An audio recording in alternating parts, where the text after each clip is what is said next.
Welcome to my channel groups and competitive exams special Indian polity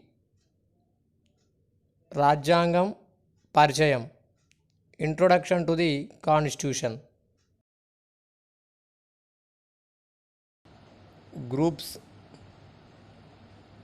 ప్రత్యేకం constitution and politics of India. రాజ్యాంగం పరిచయం introduction to the constitution. అభివృద్ధి చెందుతున్న ఆధునిక రాజ్యాలకు రాజ్యాంగం అవసరమని ప్రొఫెసర్ జెలెనిక్ అనే రాజనీతి శాస్త్రజ్ఞుడు అభిప్రాయపడ్డాడు.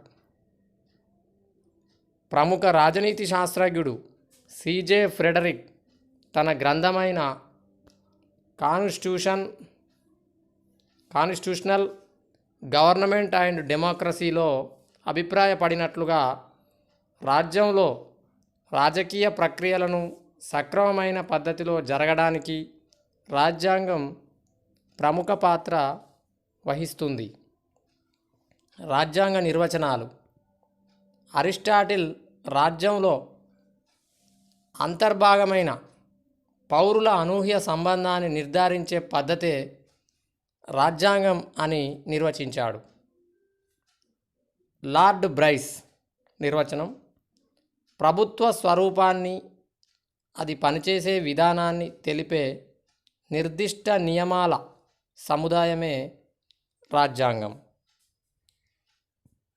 ప్రొఫెసర్ గిల్క్రిస్ట్ నిర్వచనం.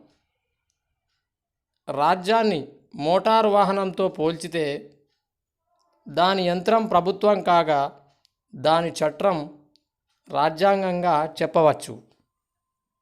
లిఖిత అలిఖిత రూపంలో ప్రభుత్వ వ్యవస్థల స్వరూపాన్ని నిర్ధారిస్తూ ప్రభుత్వ అంగాల మధ్య అధికార విభజనను గౌరవించి ఈ అధికారాలను ఏ పద్ధతిలో వినియోగించాలో స్పష్టంగా వివరించే నిబంధనల సముదాయమే రాజ్యాంగం.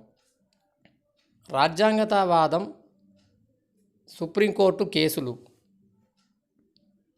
Rameshwar Prasad versus union of India case 2006. ఈ కేసులో మొదటగా సుప్రీంకోర్టు రాజ్యాంగతావాదమును గుర్తించింది.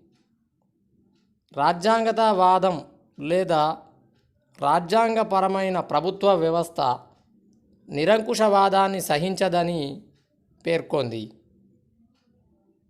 రెండవది I R Coelho versus state of Tamil Nadu 2007. ఈ కేసు తీర్పులో రాజ్యాంగతావాదం అనేది చట్టపరమైన సూత్రం అని నిర్ధారించింది. ప్రభుత్వ అధికారాన్ని, ప్రజాస్వామ్య సూత్రాలను అణగదొక్కకుండా నియంత్రించాలని పేర్కొంది. Thank you.